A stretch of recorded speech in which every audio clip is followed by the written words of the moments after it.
matigas at hindi po kaya ito ng isang kutsilyo lamang.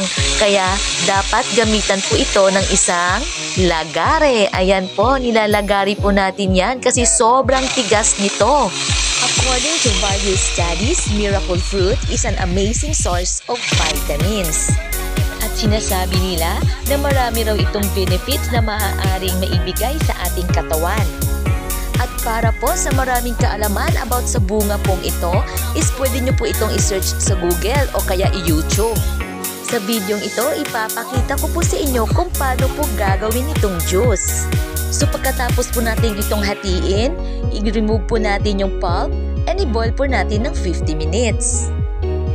And after 50 minutes na pagbo-boil in low fire, gamitan natin ng strainer para ma-remove yung pulp at para ma-separate yung syrup and ready to drink.